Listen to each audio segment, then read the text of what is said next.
Well, I think it's already 3:05, so I think we should get a move on. As you can see, we're just waiting for one other panelist, but we can't wait forever. So let the show begin, so to speak. Well, you know what the topic is, and actually, it's quite feel quite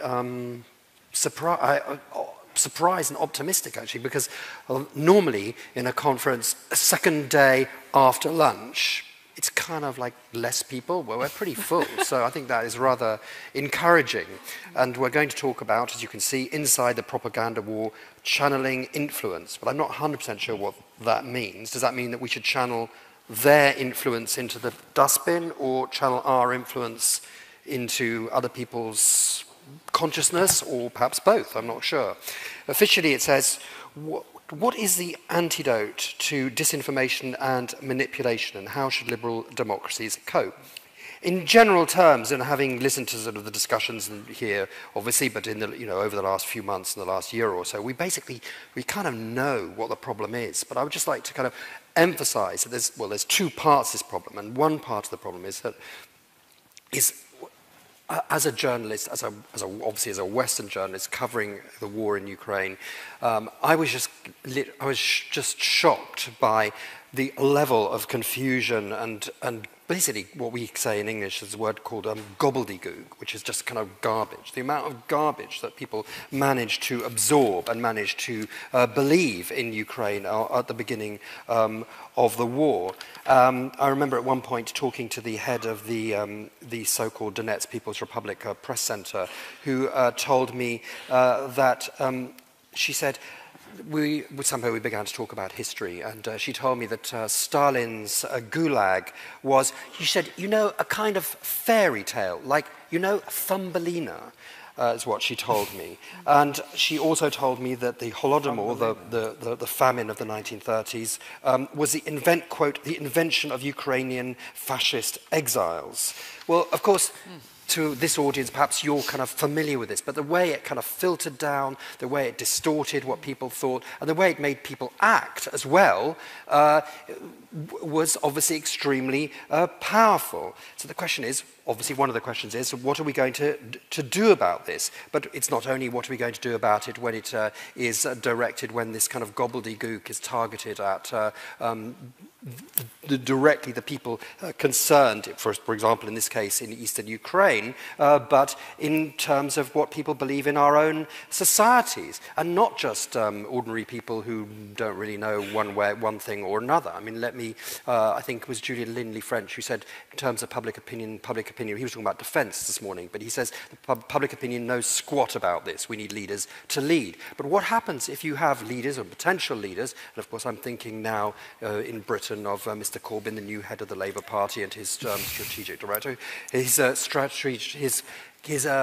director of strategy, who also believe some of these things and have made that quite clear. What are we going to do if those are the type of people who are coming to power?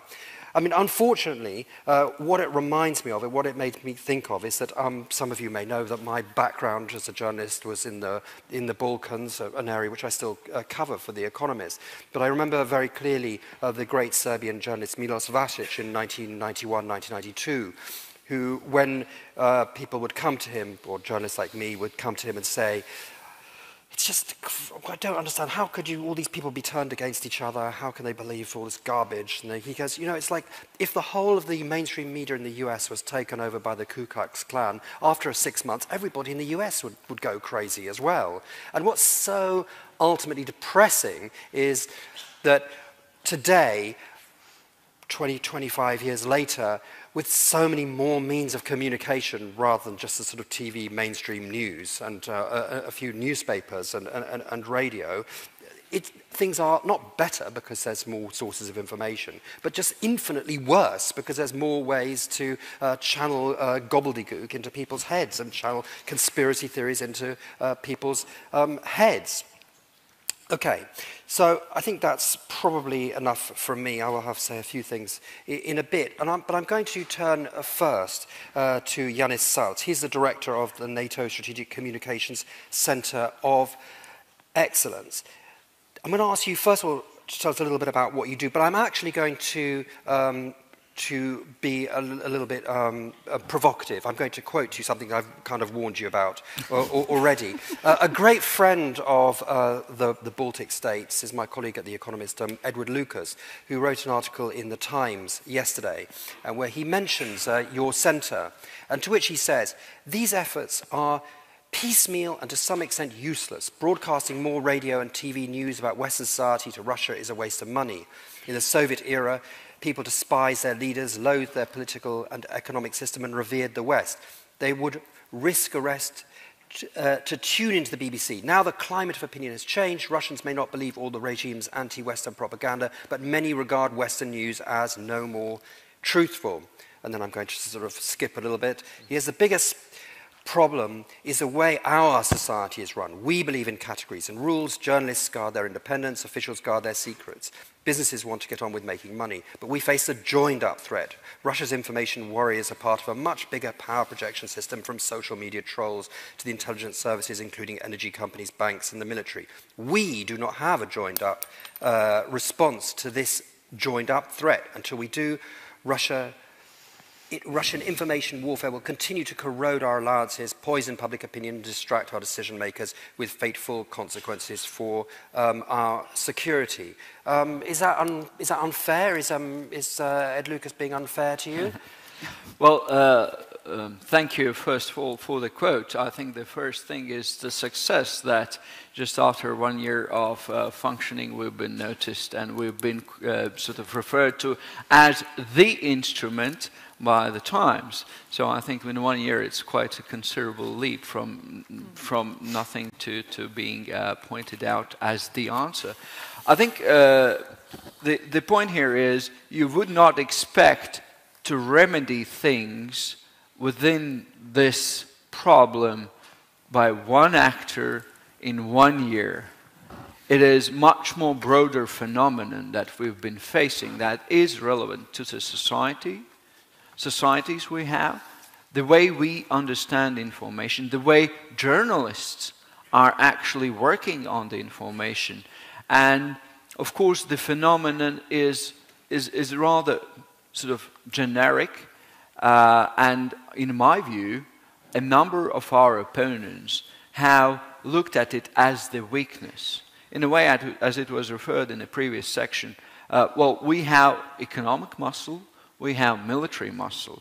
So if you are opposing us, what are the tools that you are going to use to disbalance us? And what I think they're picking up is our political processes.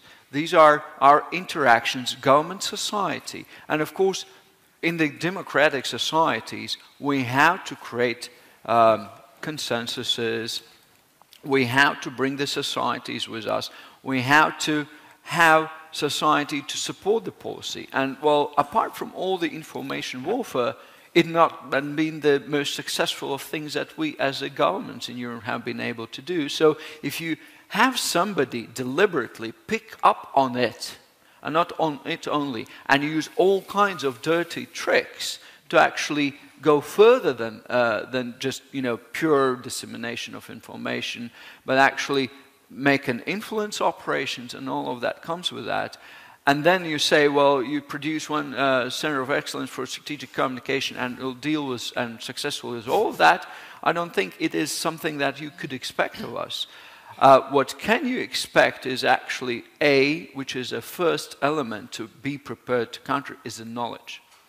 We are not actually the communicators. The way the Center of Excellence is constructed, we actually try to find out what is happening, what are the methodology that is being used, what is the successful methodology of all the actors. And Russia, I will name you, is not the only one. ISIS is actually very good at the information space and leveraging on their success in the information space.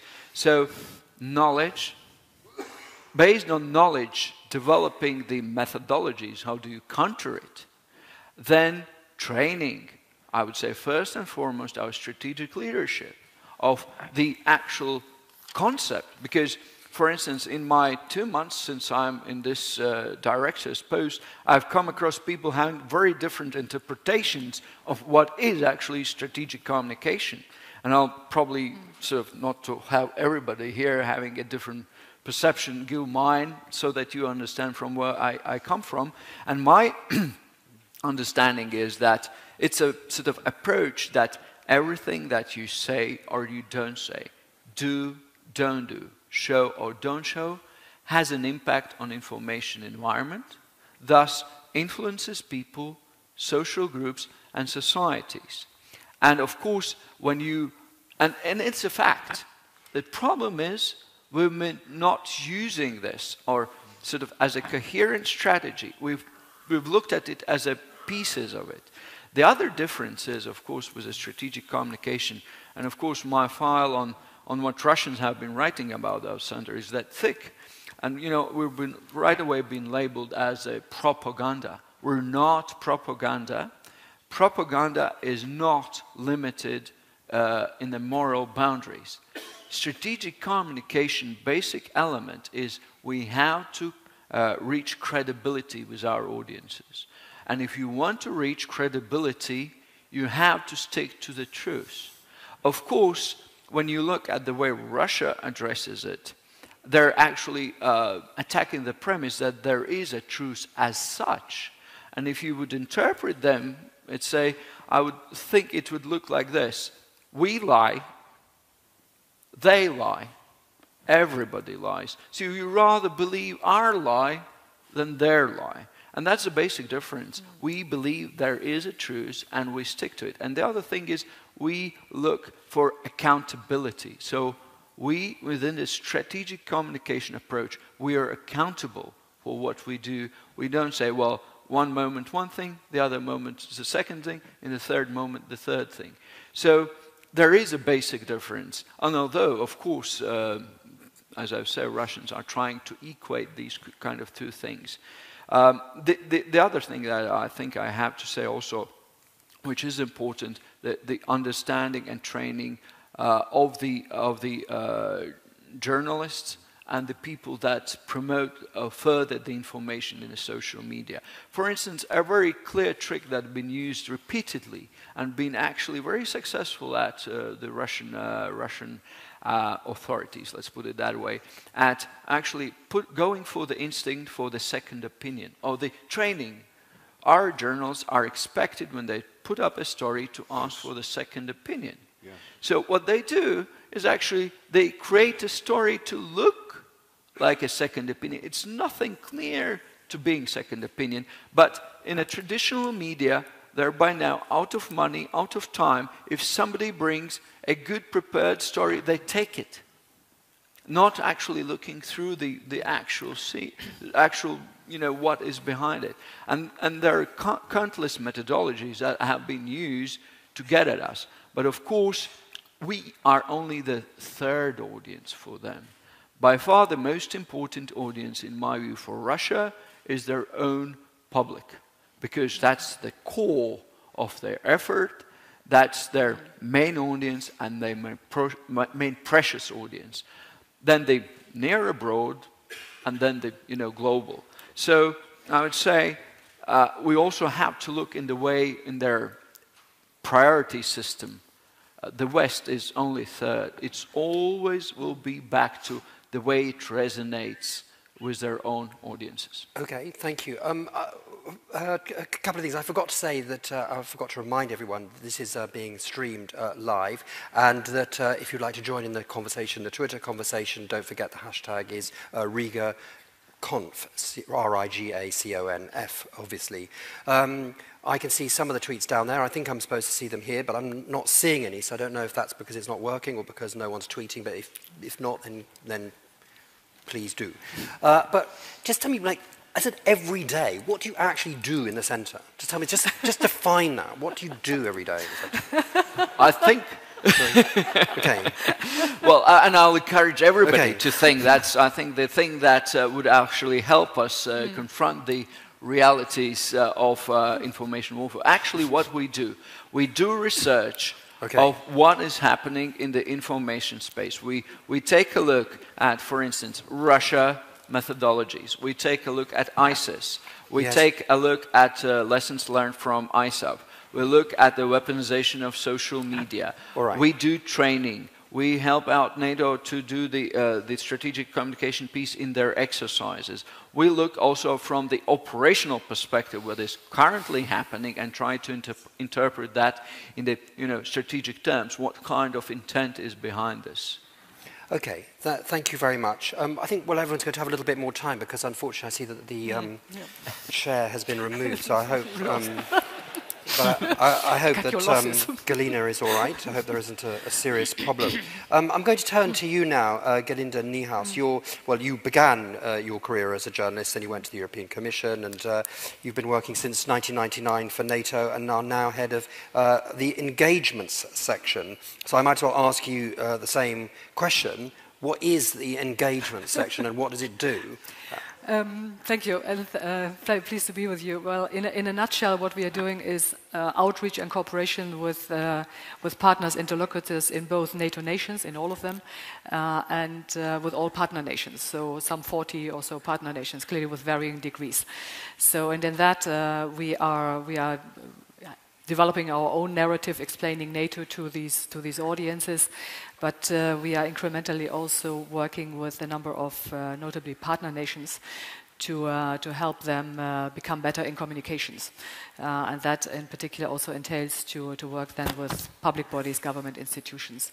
So that's in a nutshell what we are doing, and offices in Ukraine and in Moscow are piece and parcel of the operation. And it's still functioning in Moscow? In Moscow, yes, but as you can guess, under very difficult circumstances. I mean, the clampdown on the civil society, on media freedom, on the virtual annihilation of NGOs has an impact.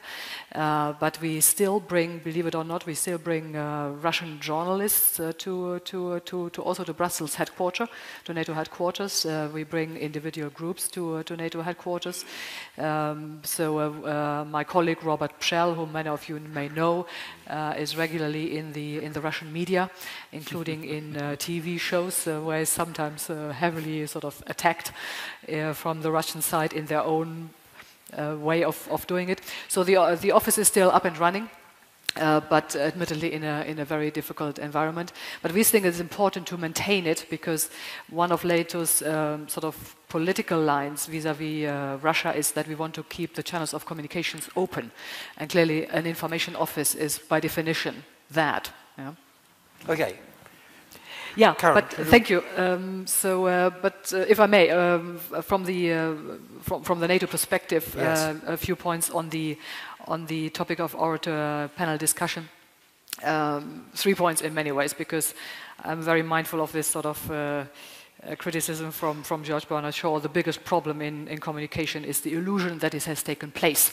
So I will try to be concise. First and foremost, my first point, I think it's important to underline that from NATO, we are not really inside, or for that matter, part of a propaganda war. We are not, and we don't want to. We are not in a situation of tit for tat. So we do not want to wage information warfare or propaganda warfare, for that matter, since we consider this would be grist to the mills of the radicals around us, be they in the east or in the south.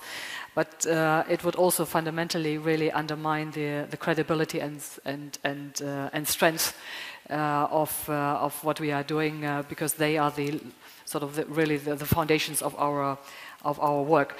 So our approach, if you wish, and very briefly to map it out, is along the following lines. First and foremost, I think it's important to say that we have to stay true to our values and principles. I mean, we are democratic nations in a democratic alliance, so whatever we do also on the communication front needs to be accurate and truthful, and what we say needs to be accountable and responsive. So that's one primary goal. We also need to be united. I mean, it's it's easy said in an alliance at 28, but is a challenge in its own right to retain the solidarity and the unity of the alliance and a cohesive narrative around it. So, and at best, not only within NATO, but an alliance broader than that with the European Union and other international stakeholders. And in that, we then also have to develop a narrative which encapsulates our vision of life and our, if you wish, alternative to the radical versions which are to be seen in the East and the South. We also need to be careful that we align our words with our deeds. I mean, there's nothing more vitriolic to credibility when you have a gap between what you're doing and what you're saying, or you claim to do something, but then you don't do it. So we must make sure that whatever we communicate is actually reflected in what we are doing. And in that respect, I think it's important to underline that we keep the balance right between what NATO is doing on the various sort of core tasks. We need to be mindful that we should not become an alliance which is all about Russia, as we have perhaps been in the past, an alliance all about Afghanistan. So I think it's important to balance collective defense, deterrence with crisis management in Afghanistan, and also partners which we need for addressing these challenges. And then equally important, and this goes back to what Jānis said about strategic communications, we must make communications an integral part of policy planning. In the past, we all too often had communications as a sort of afterthought. Oh yes, and now give me some robust ideas how I can communicate my policy. Well, this is not the way to do it. You need to embed the thinking about how to communicate at the beginning of a policy planning process. And then also, and I stop it there, it's absolutely crucial to strengthen analytical capabilities and learning mechanisms. So more assessment, more target audience research. We need to get more knowledgeable. I think we have made good progress on the eastern side. We need to get more insights on the western side. So those are some general guidelines, parameters. But then perhaps my last point on a more broader scale, in all the conversations over the last year or so, I have often heard then the commentary that democracies are in a weaker position in comparison to a dictatorial authoritarian regime such as the one run by Mr. Putin. And I think we have to rebut this notion. I think as democracies, we have the stronger system. We have the proof that we can find the better solutions, the smarter solutions to our problems. We are systems which have a much better learning capacity, and as such are the ones who will prevail. So I think what we need collectively, I mean, not only in NATO, but really in, if you wish, in the West, is that we need, I think, more trust and confidence in what we are, what we stand for. And we need also to be honest and brave in tackling the challenges which we have. All right, thank you very much. I'd just like to, I'm going to come back to you, but I just want to say, I don't know if anyone who backstage is listening, but the computer system here is not working and I can't get any of your messages. So I don't know if somebody can fix that. I think that the Wi-Fi appears to have gone off, or at least here it's not working. This point about getting the message across, I mean, it's all very well to say we need more research, we need to target audiences, but we need to get these messages across. It's like, what's interesting is like, what does that mean in the real world? How are you going to get the message across to sort of Mr. Average or Mrs. Average on the street? Well, let me give you one example. I mean, when we bring groups to NATO headquarters on a regular basis, we give them a briefing program on the various topics, and at the end of the day, we also ask them to fill in a questionnaire, and that then is a short one. It's one pager. It asks for their feedback on the various briefings on the various topics. But we then also ask the question: in which way has your appreciation or your perception of NATO changed, to the better or to the worse? Yeah. So, and we'll then see the reactions. In many cases, it has improved. Yeah. We even had, I found it particularly gratifying, somebody coming from China whose perception of NATO had improved after a conference. So we have ways of measuring it, but admittedly it's challenging to measure it because clearly behaviors can change over time again, and we need to get better in retaining that type of assessment regularity. And does it work? Can we measure how it works? I mean, apart from sort of, I know you have groups coming, but in general terms in society, can we measure it, or do we? Yeah, it also, I mean, it works comparatively easier online. I mean, with social media, where you can monitor, I mean, the number of likes, the sentiments on Facebook and Twitter. So we can watch that. Yeah, but that is a more quantitative approach, if you wish. Right. More challenging from that is a qualitative analysis. Yeah. The example I gave you was one. We also often do, in conjunction with the project partners we are working with, then focus studies or focus interviews with a number of participants to solicit their input and feedback. It's never perfect, yeah? But if we don't build this learning curve into our activities, we're not going to improve. Yeah? So one of my mantras is we have to do it. Okay. James, share your next 15 years in the British Ministry of Defence and at Oxford University, and now 7 years at Chatham House, and 2 recent publications kind of on this subject, more or less, or overlapping with the subject. The first 2013 book, Hard Diplomacy and Soft Coercion, and a monograph in a Chatham House book earlier this year, Ukraine, A War of Narratives, and arms. Over to you. Thank you, Tim. Let me talk about what I would say if this were a real talk. First, for 2 reasons, I'm very uncomfortable with the term propaganda.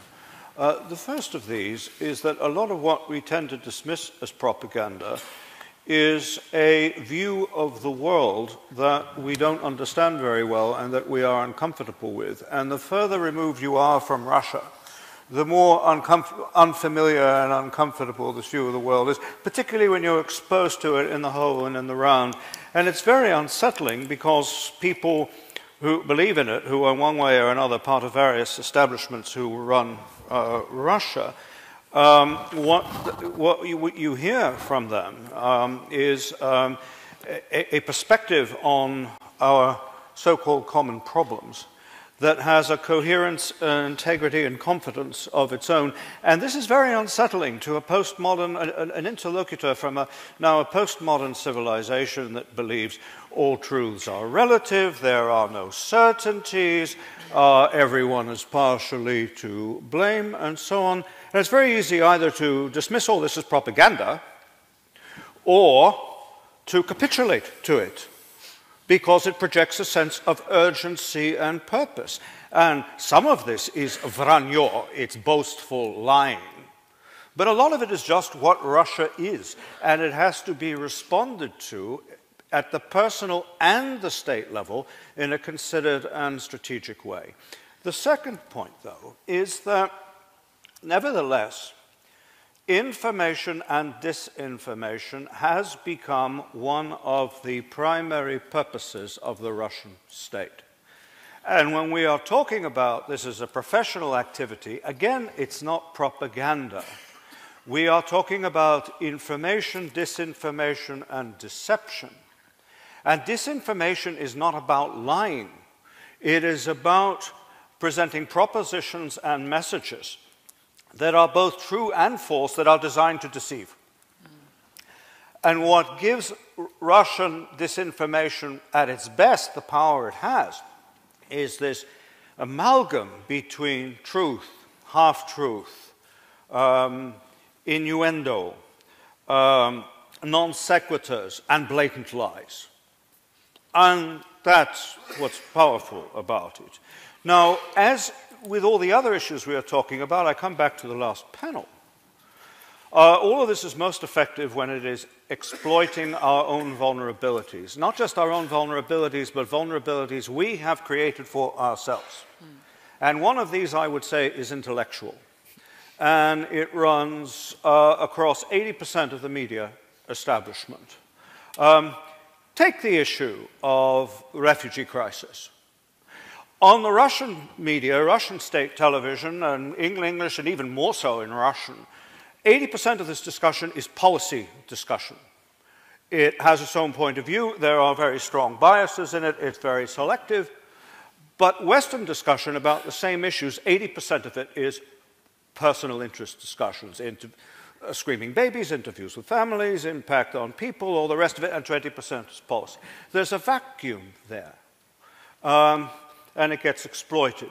The Russians today, the Russian state, is using history as a tool of political influence in a very aggressive way. Everyone in Latvia knows this. Well, in England, in Britain, very few people in our school system today are educated about their own history. And as a result, you have on one side a coherent view of history that's very well informed but extremely biased and distorted. On the other side, a lack of knowledge. This is another vacuum that exists. And there's another sort of vulnerability, which is where the real targeted element comes in. That what is being done is targeting and reinforcing the prejudices, the anxieties, the resentments of key individuals, groups, and constituencies in various countries. And they change from country to country. Here in Latvia, we know this is mainly targeted against certain constituencies under the broad label of compatriots. In Hungary, it's targeted against a different set of people as it is in France. I'll tell you where the targeting is most effective in the UK. It's with people in political and social prominence, typically people who recently held very high positions in the state, the armed forces. Even at the time when they held these positions, very few of them were dealing directly with Russia.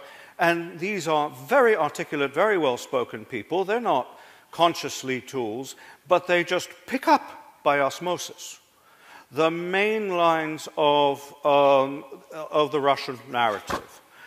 Even those who totally condemn what Russia has done in Ukraine have picked up the narrative in Britain that Ukraine is a failed state. How could Ukraine be a failed state if after 2 years of all this and 2 major military offensives, the people who Russia is supporting still only control 5% of the country's territory? That's not a failed state to me. The whole narrative that you hear constantly, we made a great mistake. We should have grabbed Russia with both hands in the 1990s. Instead, we punished it and mistreated it and behaved like the victor.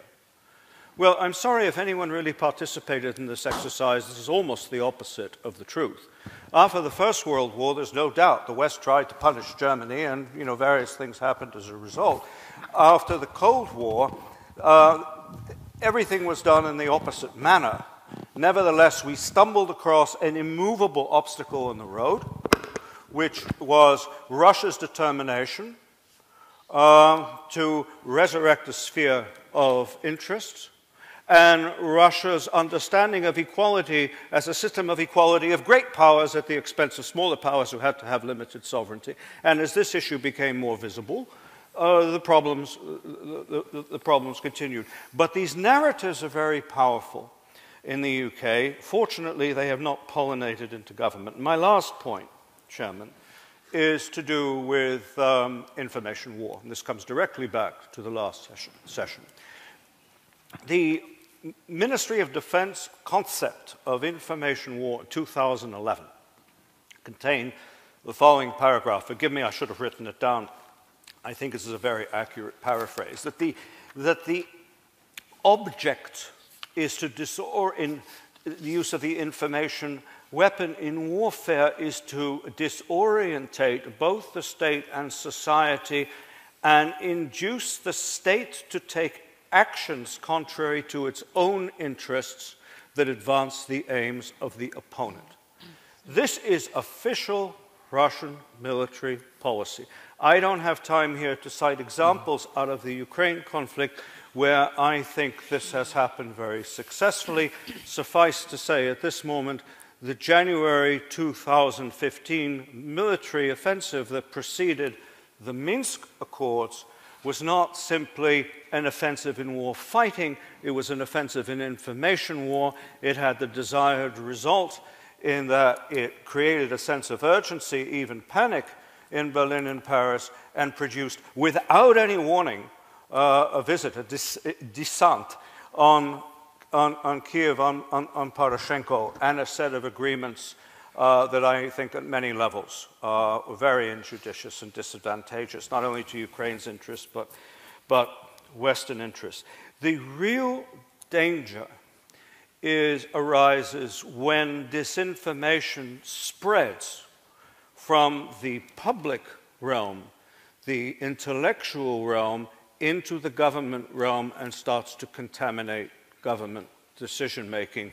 And I think this is where NATO comes in, this is where your center comes in. That danger is certainly present. So I'll stop there. Well, actually, we do have more time because... no, it's a good place to stop.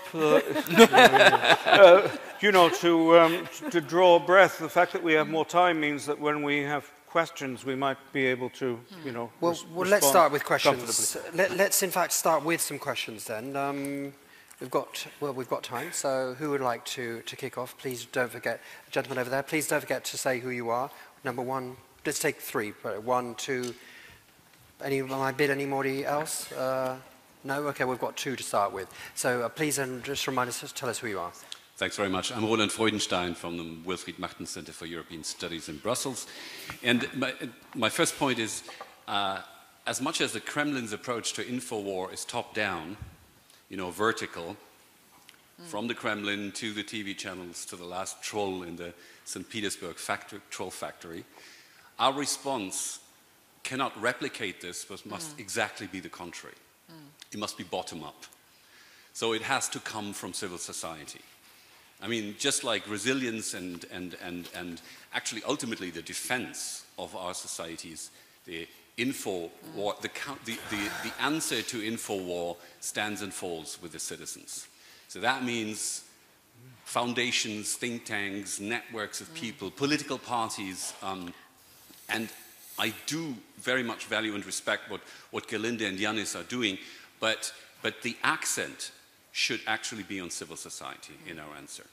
And my second point is, let's not forget about entertainment. I mean, the Wilfried Martens Center, after an event last Monday, was called by a troll, Belgijski Centr antirossijskoj propagande. Our answer to this was, we find that a highly unfair accusation. We're not Belgian, we're European. You know, that's the style. Okay, I mean, that sounds like a comment, but is there a question specifically? Or perhaps we could just say, okay, well, is it feasible? I mean, civil society. Okay, sorry, there was you and then the lady over there. Vasyl Moroznichenko, Ukraine Crisis Media Center, an organization which was set up in March of last year. The primary purpose of the organization was to amplify Ukraine's voice internationally. Work B2B, works with journalists. We now have a database of 10,000 journalists, international journalists interested in Ukraine, who get our updates on a daily and weekly basis. We also provide trainings to the government of Ukraine, to various departments, straightening up their communications capabilities. So I have a specific question to the panel with respect to the unit which was created by the EU to deal with the Russian disinformation. I wonder how much of communication and cooperation there is between NATO and EU and maybe other individual governments with respect to dealing with this issue. Thank you. Okay, specific question, and the lady just there. Yes, Elina Langiu-Natamashvili from NATO's Stratcom Center of Excellence. We heard a lot about Russia in the context of propaganda war, but what about Daesh or the so-called Islamic State? What would the panel say? How do you characterize their propaganda war, and how do you feel it is something new and something different from what we've seen before from terrorist organizations? Thank you. Great, okay. Fine. Well, who would like to sort of to pick up on that? I mean, we've got those 3 questions: cooperation with the EU, civil society, and Islamic State. I mean, when it comes to Islamic State, I do wonder sometimes whether we've been sleepwalking into this problem for, well, ever since 9/11, really. Because if you consider that huge numbers of huge percentages of people in Arab countries and Muslim countries believe that 9/11 was some form of inside job. We didn't appear to be that worried about it. Now we're worried about disinformation because perhaps it's, well, I don't know, not closer to home, but for some reason we're now worried about disinformation because it's closer to your home, but not to Europe in general. But anyway, I'm just throwing that out. So please. Yeah, well, first on the civil society, I think yes, that's actually, if we look at the strengths of us as collective Europe, a collective West, that's our sort of civic society strengths. But one point is actually you have to recognize that you are at information war to get civil society moving. And actually the element of having information war is to do it in a way you don't recognize it. So in a way there's a problem in there, is that if you don't awaken the civil society to the issue, you might actually miss it. And by the time when you have really it in your face, it might be too late. But I would certainly agree with you that that is a powerful tool that certainly Russia does not possess. But of course, if we wake the civil society too late, it might be too late. So, and the other point on that is one thing that I would remind everybody, that within the Gerasimov's doctrine, according to which, in my view, they conducted the Crimean operation, etc., you can say that they believe they're at constant information war with us. So it is not something that goes up and down. Yes. It's a constant element, and we sort of tend to forget or neglect it. So civil society has to do it all the time. On EU, yes, we do have a cooperation. Of course, we and them are new, so there's still a lot of room for improvement. The difference probably is they're more about operation. We are more about establishing what happens in a sort of more research mode and looking at the methodology development based on that knowledge. The last piece on Daesh, thank you for asking. I think, in fact, there's one thing that you can say is, if I look at what happens in the information space, I think Russians are putting a lot of resources into it. They're having all the state capacities putting into, you know, sustaining this information environment influence campaign, but they are not innovative, they're not adaptive, and you always see they pay for the service. If I look at the Daesh, I think they don't have so much resources, but the way I would, based on the way we researched what they're doing, is big part of their relative success with other terrorist organizations is actually how good they are at information space environment, how good they are at social networks. You can come close to saying that the backbone of ISIS coordination is Twitter. If there wouldn't be a Twitter, you might not have the success of ISIS. And if I look, they are agile, they're innovative, they have network synergies. And that is a different phenomenon that I think is more pointing to what future holds for us, rather than Russia, where Russia is basically looking at what has been existent, taking it in their sort of inventory, of course putting their philosophy on it, and then employing it. But how is ISIL innovative? I think what's different? Well, in a way they recruit people. How they use the social media, actually our social media, and are resilient. And we've seen parties are trying to take them down, and they'll thrive there. They're circulate their information. They're effective at addressing, and you can see specifically the age groups they're targeting. And they don't necessarily need physically be in place. They can do it over the distances. The benefit of social media, the benefit of the internet. Russians have not gone into that to the same extent. Of course they have troll farms, of course they're circulating a lot of material, but not in that interactive element that the ISIS is doing. James, looks like you... Some of these questions, particularly about, Daesh, go outside my area of knowledge. But on the margins, 2 points that have come up that I think need some amplification. Tim, you mentioned you know, this extraordinary lie about 9/11. I'm less concerned about this because when there is a specific point of disinformation about a specific event, probably the most ominous of this kind was over MH17 recently. Usually within a fairly swift period of time, you can expose the lie. What concerns me, and what I think properly concerns you and NATO, is strategic disinformation. Information which is designed to alter our general view of what is going on, why it is going on. If you are starting with the view that Russia is reasonably reasserting itself against a Western world that tried to humiliate it after 1991, and is only doing what any other great state would do in similar circumstances, and you haven't thought about this and you haven't considered it, you don't have a set of considered answers, then, my God, you're in trouble.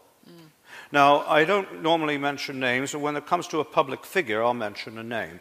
When Madame Mogherini first took up her post, her first comment on Ukraine was the following.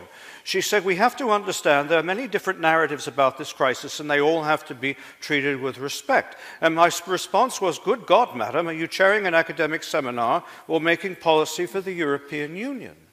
Because what she says is being heard by everyone. If she says that, what hope do you have that there are going to be key elements of civil society who understand, have a clear alternative view to the Russian view about what all of this is about? Julian Lindley-French was absolutely right in the last panel. The key vulnerability here, the key responsibility, does not lie with society, it lies with our elites. And one of the biggest and most unfavorable contrasts with the Cold War is that we have virtually no one in position of authority in the West who does what de Gaulle did, what Adenauer did, what Harry Truman did, which is explain to people why we have this problem, what it is about, why our interests are engaged, why it is necessary to make sacrifices. There is no leadership of this kind, but you get this leadership from Russia, and it fills all these vacuums. So often I've heard in Ukraine and other places, the reason that we like this man is because he's a leader. It doesn't matter almost what he stands for, but he's a yeah, I mean, the biggest, the Russians clearly, Putin's Russia knows its interests and pursues them. And a lot of people say, oh my God, then we have to live with this, we have to accommodate it. No, isn't it time that we, the Western world, understand our interests and approach them with some confidence, and said with some confidence, Europe is immeasurably better today, a finer place than it has been at any time in the past, because NATO and the EU extend all the way up to the Russian border. Why are we not capable of articulating that case in a confident way? But you've asked the question, but now, can you answer it? Why? Is the answer because we don't have proper leadership or strong leadership? I think, yes, and then you have to ask a different question we don't have time to get into it. Why don't we have it? Okay, fine, all right. Okay. But did you want to come in here? Well, yes, in a way it's also the answer I wanted to give to Roland, because in many ways I think it is really both. It is the bottom-up sort of nurturing the civil society, which is the backbone for also for good governance, if you wish, and for societies being resilient against information warfare or propaganda. So definitely we need that, and we do a lot of that. I think we have sterling cases to show how important a vibrant civil society is, and in many ways I think Ukraine is a case in point, because it's the Ukraine Crisis Media Center for that matter, because I mean you are formally speaking an NGO, but you have done an enormous contribution to sort of reforming your country on the media landscape. So I think the civil society has a key role to play. but so has political leadership. And if we don't have political leaders, male or female, who are courageous enough to stand up for our values and our principles, and to have also the strategic patience to explain to everybody why this is required, then we are lacking something. Yeah. So political leadership, in my mind, goes hand in hand with a strong civil society. And then that was the point I tried to make earlier. I think the model we have, the democratic model, with all the deficits which we know, is simply the better model. So I think we can be proud of that achievement, and we should be saying so. There's nothing wrong with that. On the NATO-EU front, yes, in many ways, it might be ironic to say, but in many ways, Mr. Putin has given us a favor there, because the NATO-EU cooperation has intensified because of that, notably in the area of hybrid warfare. So a lot of cooperation and discussion goes on there. In many ways, what is happening, we are developing our policies, not formally speaking in tandem, but in terms of substance in tandem, so that they are properly interlinked. Also because from the NATO side, there's only a partial answer to hybrid warfare within our toolbox. A number of aspects pertaining to hybrid warfare, energy security, information security, cyber security, would come more from the EU angle. So hybrid warfare, if you wish, has been a useful motor there.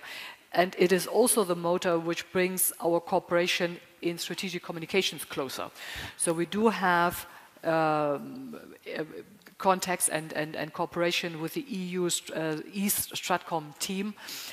We are looking into cooperating in areas where we can do some, let's call it, pooling and sharing. Analysis, for example, is an area there. Opinion polling could be another one. Sharing of information, which is valuable for all of us. So the cooperation is being intensified in that respect. And then back on the Russia front, I think we also should be fairly confident in the respect that Russia, with all the money it puts into its information campaign, is ultimately not that outstandingly successful. I mean, if I remember a recent poll which was conducted by, I think it was Pew, Russia is popular in, I think, something like 3 countries. I mean, Ghana, Vietnam, and something else. So, and President Putin is even less popular.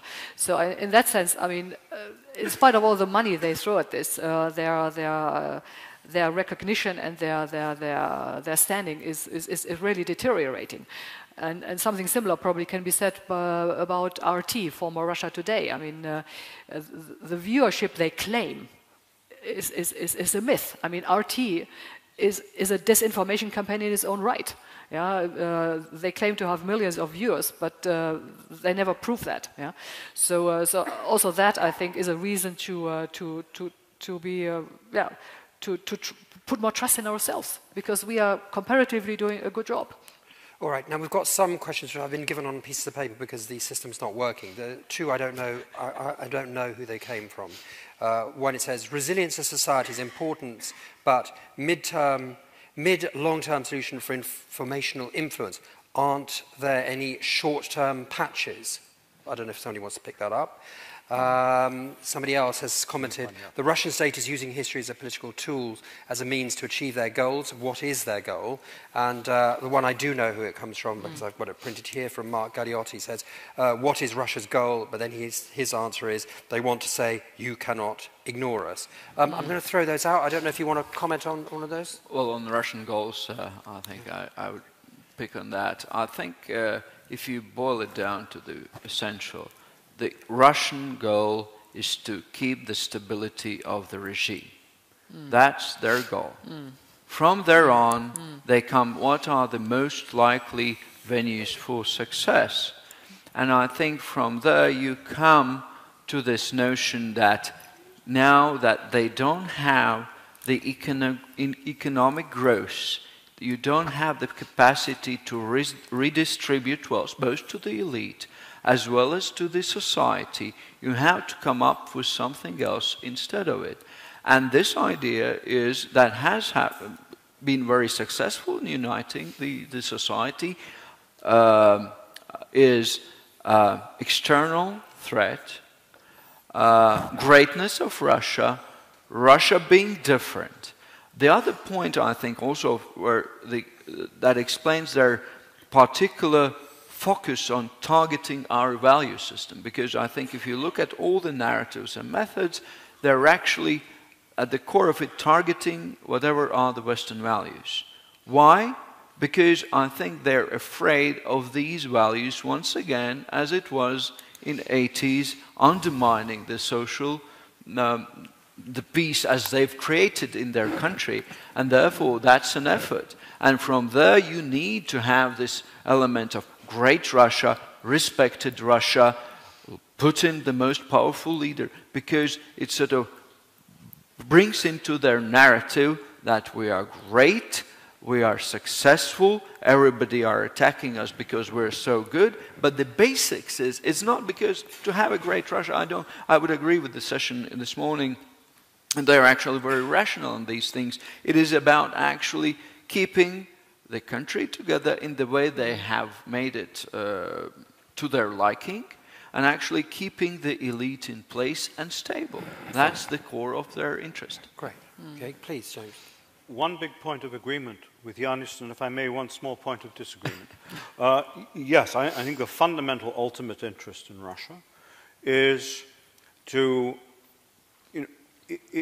create an external environment conducive to the maintenance and prolongation of this system of governance at home. Okay, we can agree upon this. And part of this means doing anything, helping along any developments, tendencies, processes that damage the liberal democratic model. And again, they're most effective at doing this where we have damaged ourselves. I mean, there are genuine crises, problems, deficiencies that have been exploited since the financial crisis began in 2008. There's Greece on top of it, refugees, so on. Where I disagree is that, Russia, like any state, quite legitimately, has its own geopolitical interests, and they're not all explicable in terms of what's going on at home. The Syria adventure is not very popular at home. It's a constraint. Now, of course, the geopolitical interest in Syria is also tied up with preventing the West from gaining from what is happening there. So these things do interconnect. And because Russia has geopolitical interests which are very reasonable from the standpoint of Moscow, doesn't necessarily mean that they're interests that we have to accept. The additional reinforcement of the refugee crisis for the whole region is value added for the Russians. It's certainly damaging one core Western interest, which is to maintain the integrity of Lebanon, Jordan, Turkey. It's affecting Europe. So their interests, again, even when they are purely geopolitical, are not necessarily the same as ours. But we need to be able, when we discuss these things, to articulate interests of our own. And on the Syria issue, what is striking is the West has just had a narrative. It's not had a policy for 4 years. And it's created almost an invitation for the Russians to come in and define themselves as the determinant actor in this region. And many of our long-standing allies in the region are beginning to draw conclusions from this. So I'll leave it there for the moment. Thank you very much.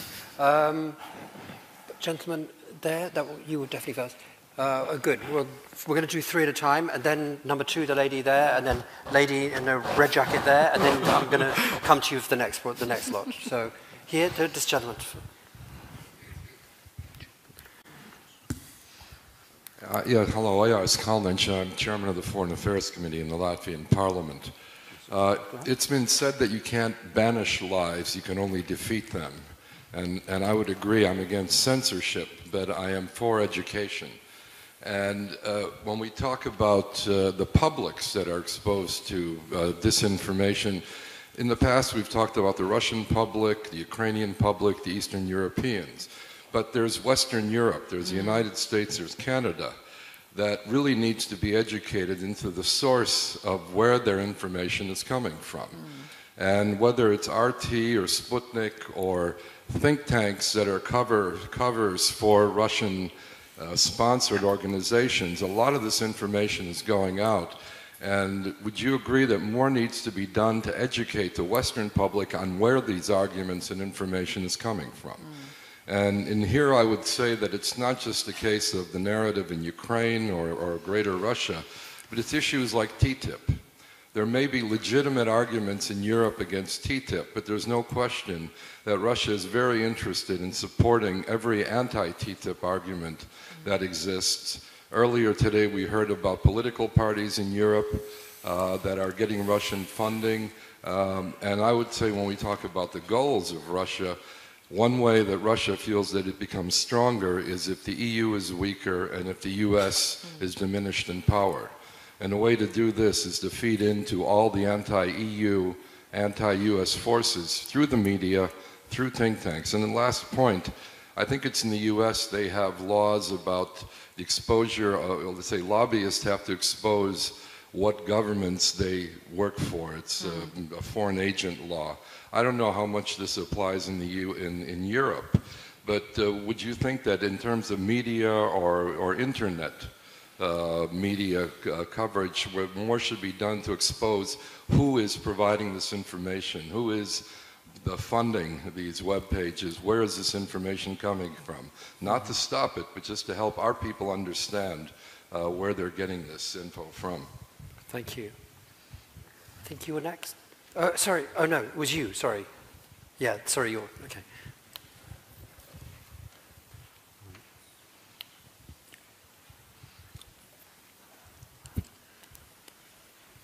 Thank you. Yes, I have a related question about NATO member states, so the audiences. So I'm Nora Vaniga from National Defense Academy Latvia, and my question would go to Dr. Niehaus, as she has been former working at the NATO public division, so you have experience in this regard, and of course to Mr. Sārts, who is the head of the Stratcom COE.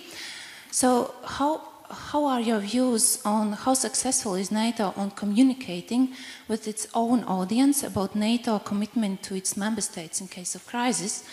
The Pew survey published this early summer clearly shows that publics of all NATO member states, except UK, do not support involvement of their armies in case of crisis would happen in Baltic states, as US would take care anyway. Thank you. All right. I think it was you, the third question. The next, yeah?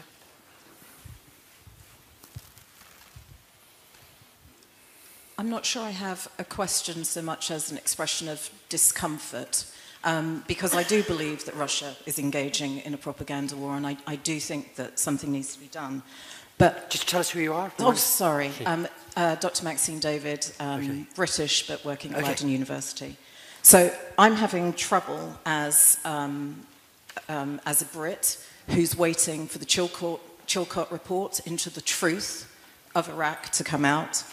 I'm having trouble as a Brit exposed to the British media talking the truth about the European Union. And I'm having trouble as a European who's been watching the lack of a coherent response in Europe to the refugee crisis, indeed to some very abhorrent governmental responses to that crisis. So I'm worried about these notions of truth and European identity and values that we're bandying around. And I'm wondering if we really need to return to Mark Galeotti's point earlier today about hypocrisy and really avoiding any semblance of it. Okay, fine. Who wants to... Well, first of all, there was the question from the gentleman there. Who would like to pick up on that, about educating Western publics? I just respond to a question with a question. Is anyone trying to control debate about Iraq in the UK? Could you... I would be, at this point, puzzled to name any prominent figure, any academic, politician who is willing to sit in front of a group like this and defend the UK's policy in Iraq. I think there are very few such people. If anyone feels intimidated, I think these people are more likely to feel intimidated than the questioner. I don't see any lack of debate or discussion about the refugee crisis. What I do see, and it comes back to the first point I made, is a lack of intellectuality and seriousness in the quality of our media discussion. But this is not because of bias. This is because of, this is because of other factors that unfortunately are part of the way our society works now or does not work properly. Okay. Who else wants to, please? Well, thank you for the OER's question, a part of it. Can we do more in this online space? I think there's a tricky situation for us as a West, because we've basically been always advocating for deregulated internet. And the countries like Russia and China have been saying, we want to go for the regulation. And now what? I think, therefore, it's not about regulation within that space. It's about empowering groups to actually expose what is happening. Because if you think it through, by starting the regulation of internet, it leads in the places we don't want to go. But actually empowering people to actually seek out in this what is happening and putting into the plain sight is something we can actually do. On the other question on NATO and perceptions of whether people would go to help or not, I think first, there's as far as you can go to rely on opinion polls. If you would put your money relying on the opinion polls on the elections in the UK or Canada, you would lose all of your money. So they're really unreliable. So that is not the good source of understanding where the society is thinking. And therefore, I would say, in a given circumstances, they might actually change their attitudes. But of course, the other piece of it is, if you would ask Latvian society about refugees, it would have the, we don't care about their problems, they're not that much caring about our problems. And that's about actually going back to the point, to the leadership trying to explain it. And it takes, in a society, you have to have leaders that lead the way. If you always sort of sound out what the society is thinking, you will not reach the successful policies as you could have. And that's, I think, about, once again, back to the, what do we constitute as Europe and the West, whether we stand for each other. I would claim, and I think now, with all the support this region gets from NATO countries in the military terms and others, when really problems come, we come together. The problem is, and that's a problem with information warfare, is in the times when we don't sense there is a problem, we're really oblivious. And if you, through the information warfare, you can further, your interest in a given social group without them noticing, you're actually driving the split more and more. And of course, I would agree with the point that Russia feels itself more powerful, at least the more disunited Europe is, at least US is involved in the European affairs. That is one point of their policy. On the question about audiences in NATO nations on our home front, clearly, I mean, this is, I think, the first and foremost target audience we need to be aware of, because at the end of the day, the support to NATO depends on having support from the 28 democratic nations setting up the alliance. So, and if that public support is not any longer there, then we have an existential problem. So nurturing that support understanding is absolutely vital. And that's also where we put our emphasis. Now, having said that, as an intergovernmental organization, in the setup of NATO, the first responsibility for that resides with the nations themselves. What we do from headquarters is, at least in the general philosophy complementary to what nations are doing. But collectively, I think what we need to make much clearer than we have been doing in the past years is the value of security and peace in many ways. It does not come for granted. I mean, you have to invest in defense in order to have a life in peace. Yeah, and this notion that we have been living in Europe in some form of complacency is probably something we can't afford any longer. But we need to have also governments speaking up in that respect and make clear to their populations that peace and security don't come for free, and investment in defense matters. Otherwise, we don't have the defense and deterrence we need. And then you're right. I mean, when we look at the perceptions in NATO nations, what we normally see is that NATO's image is relatively good wherever you go. I mean, data vary. I mean, it's between 70, sometimes 80% that the image is good. But what we also see is that there is still a lack of understanding what we're actually doing. So more needs to be done in order to explain the contributions. So it's not nothing where we can tick the box.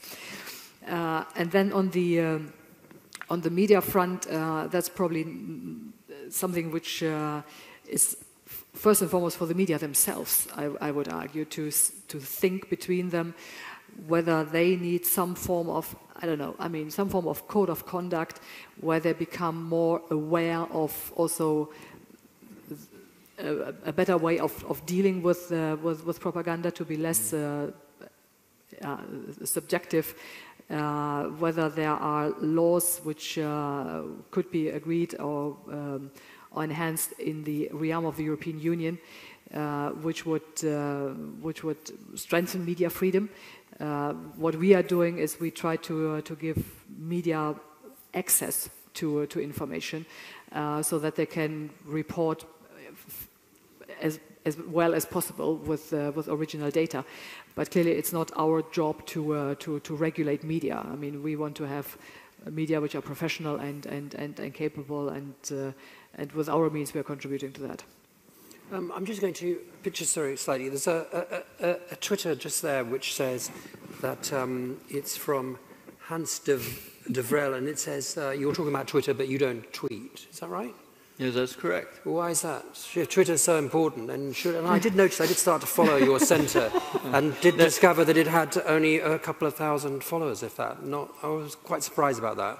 Is there a reason for that? Well, I think the point about strategic communication is there's so many actual entities within NATO that do their communication. Mm-hmm. Our major effort is actually to do the thinking and development of methodologies, not to add another voice to this sort of messaging. Fine, you should tweet that. That's good. Okay, great. Fine. Okay, now hang on. There were two over there first. Sorry, two over there. Gentleman there and over there. Okay, and then we've got a room. Yeah, one, and then. Oh, great. Okay, well let's go ahead. Thank you very much. Martin Michlo from the European Institute for European Policy in Prague. I just had a couple questions about the presentations that we had. We talked about ISIS, we talked about Russia, and we basically concluded that the groups or these countries are tapping into our weaknesses.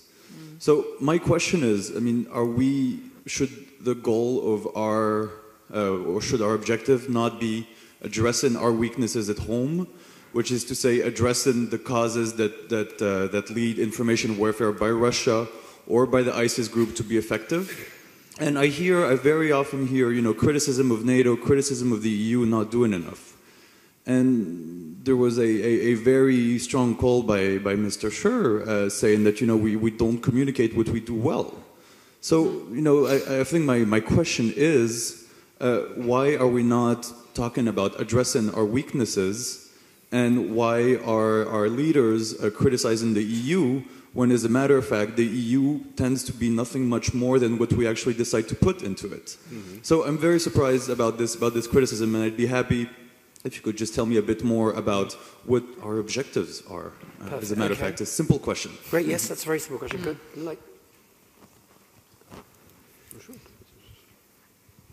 Thank you, Tim. Marissa Lutsevich, Chatham House. I would like to come back to a discussion about narrative, because from our perspective here in the West, we quite well decipher and explain what is Russian narrative.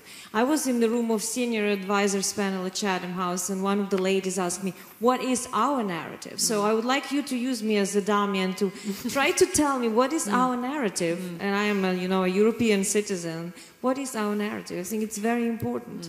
And my second question is about Ukraine. Tim knows, who visited the occupied territories, that the population got radicalized, and Russia was able to do what it was able to do because it had information cohesion and prevalence, explaining how evil and bad Kyiv is and how everybody will be exterminated when this new government takes office. So the first thing that separatists did, took over TV towers, plugged in Russian channels, created separatist channels, and now what is called liberated territories are still being transmitted this message, and Kyiv is not having a strong strategy. So my question is to NATO, what NATO is doing to reinforce Ukraine, as one of the partner nations, information security, and how do you assess the strategy of Ukrainian government? They've taken a few steps to reinforce information security. Okay. Did I already select somebody? No? Oh, yes, sorry, please. In trouble, thank you. Eric Rasmussen, I'm a medical doctor with the U.S. Office of Naval Research, and I work mostly with humanitarian support. I lead teams into areas that sometimes, because of local narratives, have become issues of force protection for the teams that I lead. There is a Russian source, Russia Today, that was mentioned just a little while ago, RT. I just received word that the founder of RT, Mikhail Lesin, has just been found dead in Washington, D.C., which may have some ramifications. For all I know, it's completely benign, but it stimulated the question, when Russia has some voice that it chooses to suppress, should NATO or the Office of Strategic Communication do something about that in a visible way? Okay.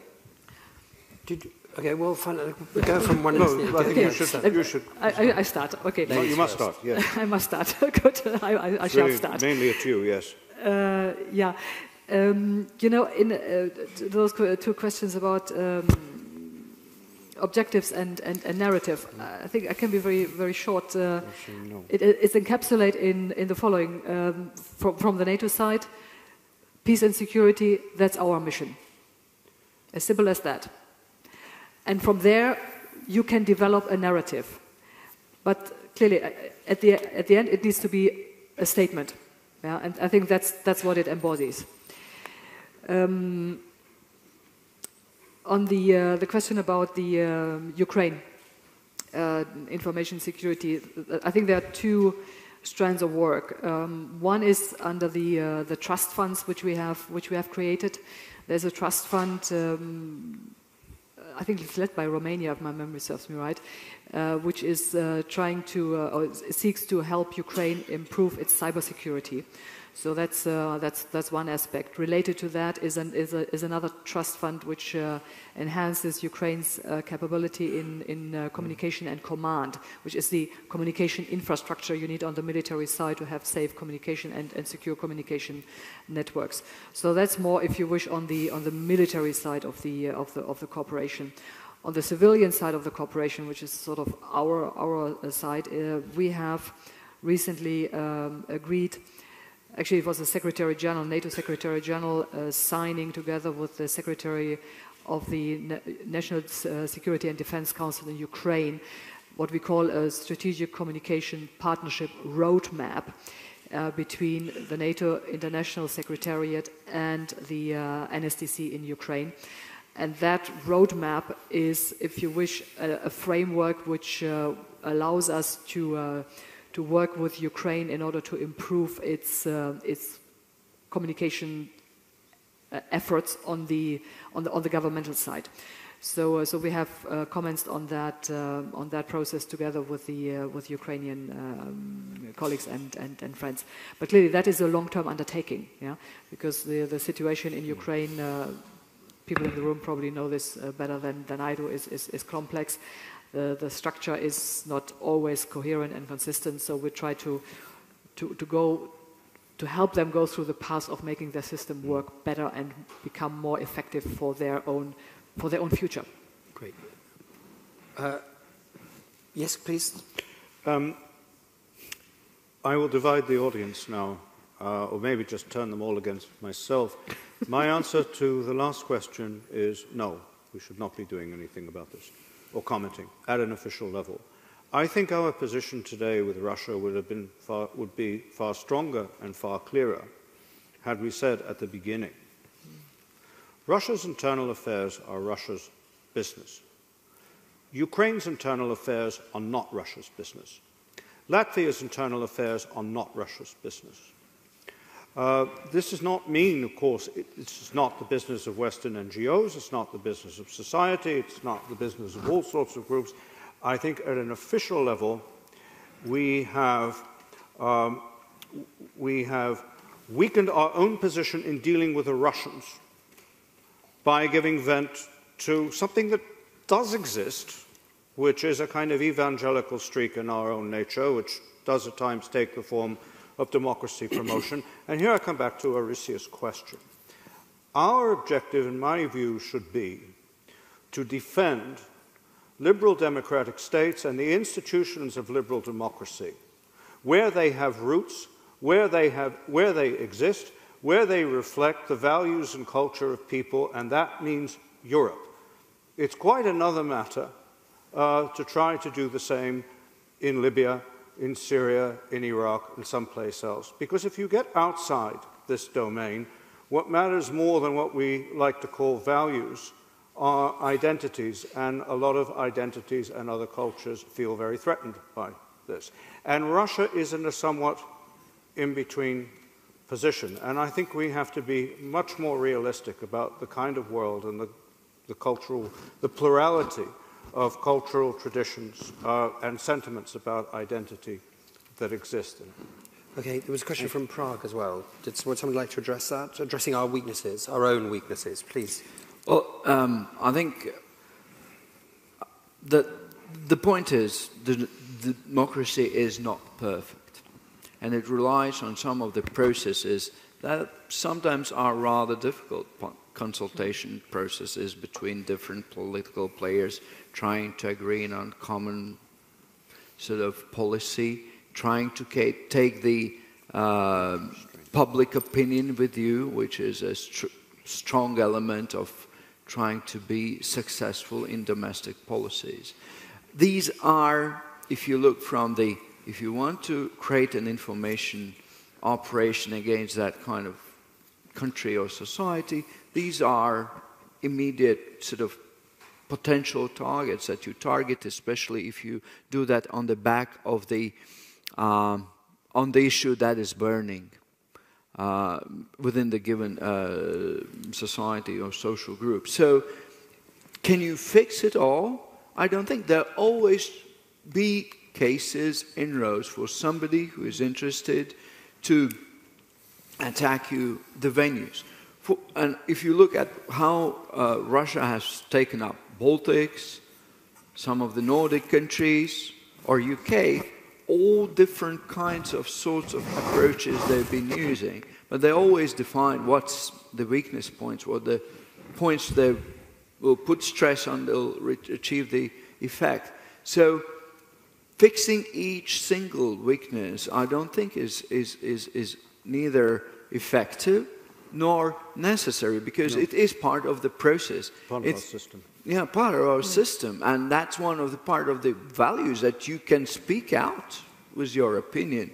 But the point is actually A, awareness, B, having your own strategic narrative, competency of those that are disseminating information, journalists namely, of actually look through what is probably the first visible, but actually seeing the context within which the information has been given to them, and educating the society per se. I am of the opinion, not only because of the information war, but in the way that society changes, the amount of information that we are fed with, we have to get a better information literacy from the school to able to understand yourself, to orientate within a given context and society. And these are the remedies, because there are always going to be weaknesses. You can't fix them all. So it's about resilience more than fixing weaknesses, as far as I would be concerned. On your question, should we do something? I don't think, once again, I've been picked up by my point on another voice. That's true, I'm speaking here and I'm having a voice. But the point is, not probably specifically for COE or for NATO as such, but for the opinion leaders to pick on this is something that we should actually show to our public what is happening, and also to remind, as much as it will resonate to the Russian public, that this is what happens. This is what happens. And in fact, sometimes we say things, but they don't resonate with the Russian public, and etc. But I think over the time, it is important to create certain baselines that we could refer to. And we're sort of, it's worthless effort, we won't do that. It is, in my view, important. Because what I think Russian strengths have been, they've been strong at tactical level, in the current moment, current situation. But in fact, their strategy has inherent weakness. That's in a longer term. Because their value system, in my view, is flawed. The lying, and we have a Russian proverb, lie has a short legs. So over the time, you will face the issue of credibility, and you would not have benefit of doubt. So they are successful in the early stage of this engagement in the information space. But over a longer period of time, if we are clever, we will go back to them at this credibility and losing this credibility. And if we've been good establishing baselines, being credible with what we say, we will have credibility, and they will not. And if I could say a short comment in the way I see the information space on Syria, I think we've seen the first signs of it. That they have lost the credibility, they have not been given benefit of doubt on the way they presented why they're in Syria and what they do there.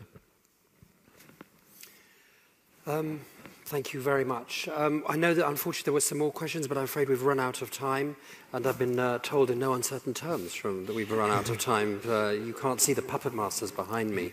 So I'm sorry about that, but I'm sure that if there are any questions you can talk to, we've got coffee now, and we'll have another panel in half an hour, the future of the European order. But I would like to say, ask everyone to give a big thanks to our panelists. It was a kind of long session, but very rich and deep one. Thank you very much.